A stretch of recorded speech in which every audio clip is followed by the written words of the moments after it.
In the chaotic whirl of President Trump's economic proposals, one thing stands clear. He's not afraid to throw everything at the wall and see what sticks. From lowering gas prices to controlling credit card interest rates, his strategies may seem like a series of disconnected ideas, but there's a method to this madness. It's what he calls his weave. At a rally in August 2024, Trump proudly explained, "I'll talk about 9 different things, and they all come back brilliantly together." But is this truly brilliance, or just a string of unpolished ideas? The weave is his answer to the most pressing concern for Americans, the soaring cost of living. Yet he repeatedly denies the problem even exists, branding affordability as a fake word by Democrats. Still, despite the odds, he keeps throwing out proposals, each one seemingly more ambitious than the last.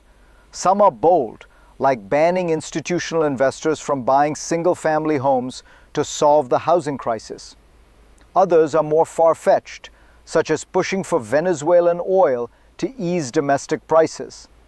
And in between, we have credit card interest rate caps and dramatic shifts in tech industry electricity consumption. The question remains, how many of these ideas will actually stick? But here's where the real question lies. Can a chaotic mix of proposals really solve the economic problems plaguing America? Let's dig deeper into how these ideas might or might not work. First, let's understand the core issue at play. How did we get here? Let's take a look at the bigger picture. The central issue here is crystal clear: affordability. It's something that's been gnawing at Americans for years, and yet, despite the growing concern, many still refuse to admit it's a problem. Trump in particular has dismissed affordability as nothing more than a fake word. But no matter how much he downplays it, the numbers don't lie. The rising cost of living is undeniable. Housing prices have skyrocketed, wages haven't kept up, and the pressure on families is reaching a boiling point. While some argue that inflation is the root cause, the truth is more complicated. The interplay between wages, housing, healthcare, and energy costs has created a perfect storm. Trump's proposals are his attempt to break this cycle. But are they enough? From housing to healthcare, his economic policies seem like a patchwork quilt designed to address every issue at once. But what is the underlying problem? Why are we facing this crisis? And what can be done to fix it? It's clear that change is needed. But can Trump's ideas actually address these deep-rooted issues, or are they merely band-aids for a much larger wound? To understand why these issues persist, we need to look at the history that's led us here, how economic policies from the past have shaped our current reality. To understand the present economic struggles, we must first look back at the history that has led us to this point. The roots of today's affordability crisis stretch deep into economic cycles and government policies that have shaped the American landscape over decades. After the Great Recession, there was a surge in government intervention, bailouts, stimulus packages, and the loosening of regulations, all aimed at stabilizing the economy. Yet many of these decisions had unintended consequences. The housing market was artificially inflated by low interest rates and government-sponsored entities like Fannie Mae and Freddie Mac. Meanwhile, wages failed to rise at the same pace, widening the gap between the wealthy and the working class. And then there's globalization. The shift toward cheaper labor overseas led to job losses in certain sectors, while the push for technological innovation left many industries in flux. These factors created an economy that worked well for some, but left many others struggling to make ends meet. Trump's proposals, although ambitious, are responses to these long-standing issues. But does history give us the tools to fix them, or are we repeating the same mistakes? The question we must ask is, can a new approach really break the cycle of economic inequality? Or are we simply reliving the same patterns that have led us to this point? Now let's turn our attention to the first real crisis in this story, how housing affordability has reached a breaking point. The first mini crisis that strikes at the heart of America's affordability issues is the housing crisis. Housing has always been a cornerstone of the American dream, but today it seems that dream is slipping out of reach for many. Home prices have surged to all-time highs, leaving millions of families priced out of the market. This isn't just a matter of supply and demand, it's the result of decades of policy decisions and economic shifts that have distorted the housing market. In response, Trump has proposed drastic measures to fix this. Banning institutional investors from buying single-family homes might sound like a quick fix, but will it really work? Will it make homes more affordable for first-time buyers, or will it simply lead to a reshuffling of wealth? The reality is that housing is a complex issue with no easy solution. But Trump's suggestion to curb institutional ownership is a bold step in trying to restore balance to the market. However, it's also clear that the real solution may lie in increasing the supply of affordable housing and tackling zoning laws that prevent new developments. The question remains, will these proposals make a dent in the overwhelming housing costs? Housing isn't just a market issue, it's a social one. Can Trump's policies bring real relief, or will they create more tension in an already strained system? But housing is just one piece of the puzzle. Next, let's explore the hidden mechanisms at play, the economic systems that are shaping this crisis. To truly understand why housing affordability and other economic crises persist, we must look beyond the surface and examine the hidden mechanisms at play.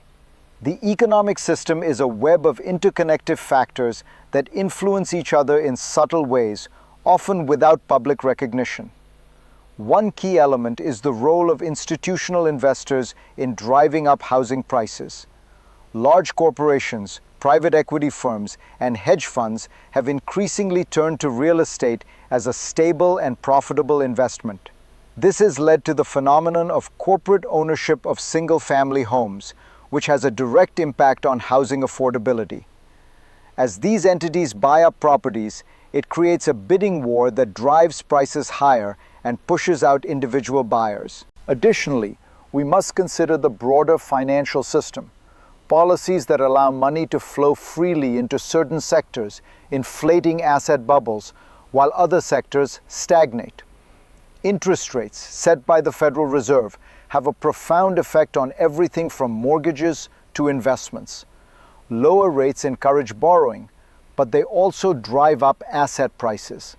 This creates a system where wealth becomes increasingly concentrated in the hands of those who already have it, leaving the rest of the population struggling to catch up.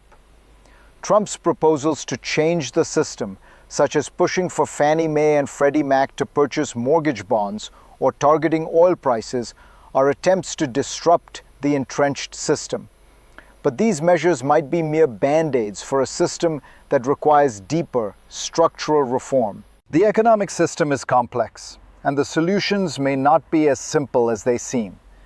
Can Trump's proposals truly untangle this web, or will they simply patch up the cracks without addressing the root causes? As we explore these hidden mechanisms, the next crisis looms larger: the impact of economic policies on the everyday lives of Americans. As the cost of living continues to rise, another crisis emerges: energy prices.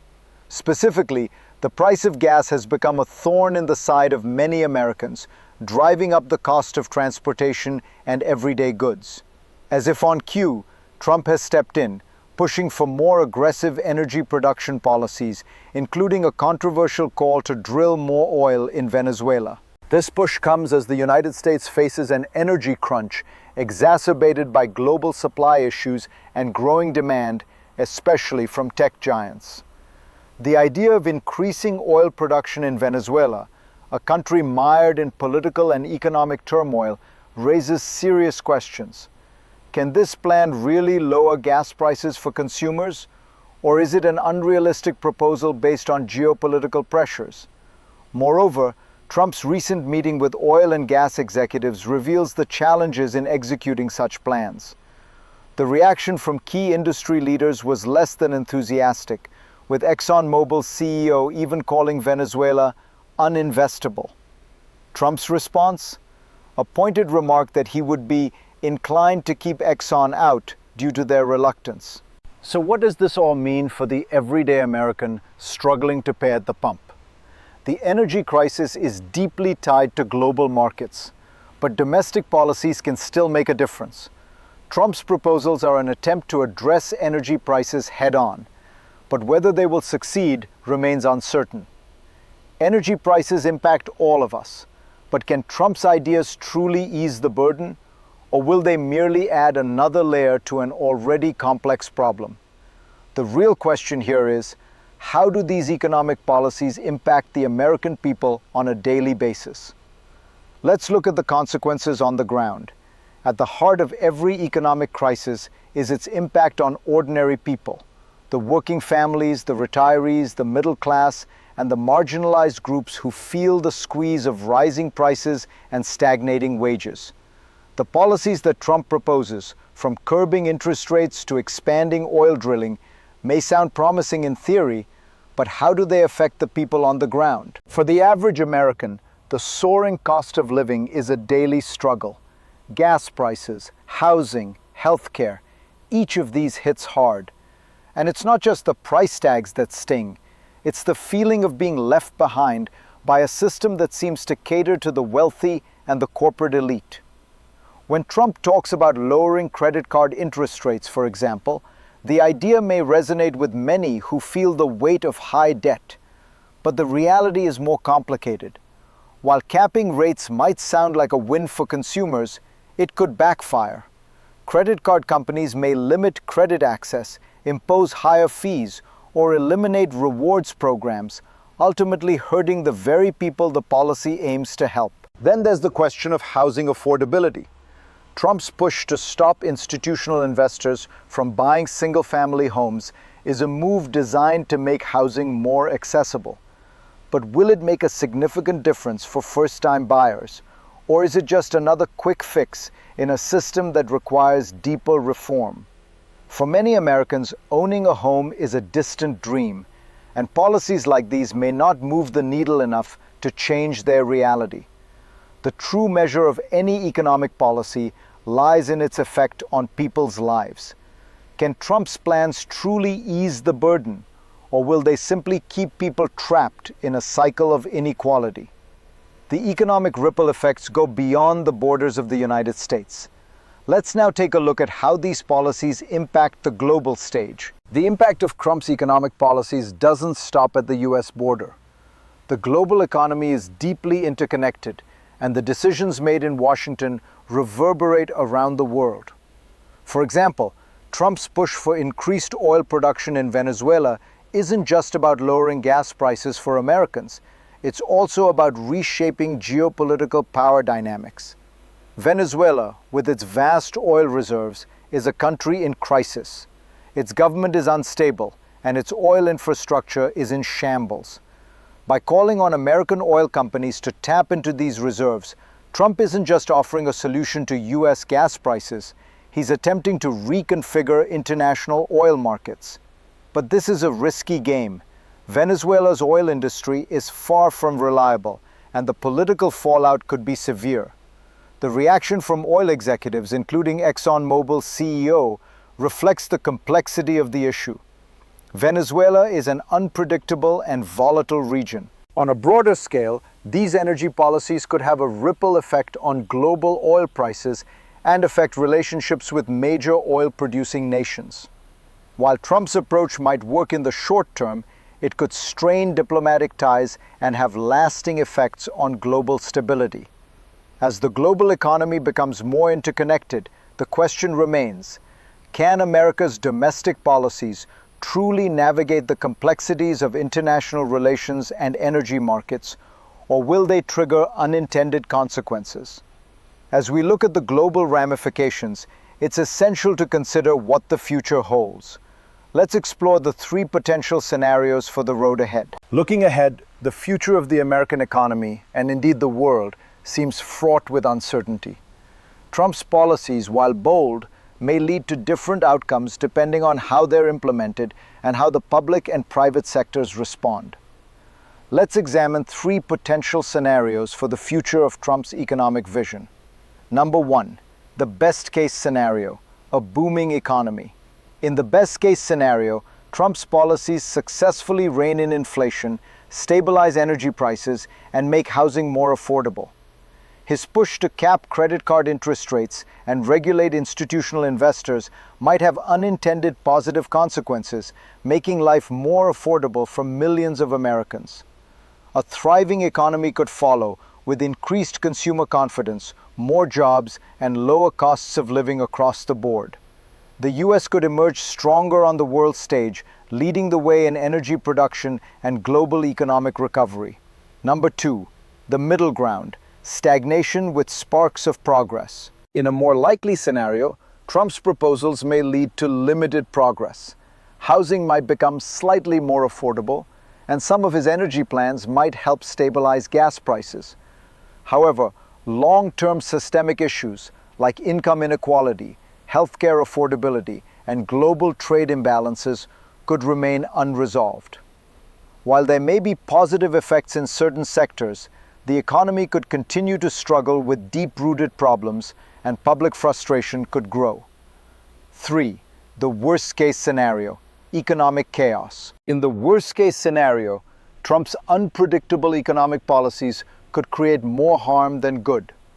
Drastic measures like the Venezuela oil push might strain international relations, and domestic policies such as credit card interest caps could backfire, hurting consumers more than helping them. The energy market could become more volatile, and economic inequality might worsen. The result could be economic stagnation or even recession, as Trump's weave fails to deliver the promised results. The future of the American economy hangs in the balance. Will Trump's approach lead to prosperity, or are we heading toward a path of uncertainty? The stakes couldn't be higher. Whatever the outcome, one thing is clear: this economic experiment will have lasting consequences. Let's wrap up by considering the bigger picture and the path forward. As we wrap up this exploration of Trump's economic weave, one thing stands clear. This is a high-stakes game. The sheer audacity of his proposals, ranging from energy production in Venezuela to capping credit card interest rates, speaks to the urgent need for action in the face of the cost of living crisis. But the road ahead is fraught with uncertainty. The real test will come when these ideas are put into action. Will they lead to a fairer, more affordable economy for all? Or will they create more division and chaos? The global economy is in flux, and the stakes are higher than ever. Trump's policies could either usher in a new era of prosperity or deepen the divisions that already exist. Insight. What we're witnessing isn't just a series of proposals. It's a battle for the future of the American economy. And like all battles, the outcome will depend on much more than bold ideas. It will require compromise, foresight, and the willingness to face difficult truths about what truly needs to change. As we look to the future, the question we all must ask is, can we embrace the change necessary to fix our economy, or will we continue to struggle under the weight of outdated systems? The answer lies in the choices we make today.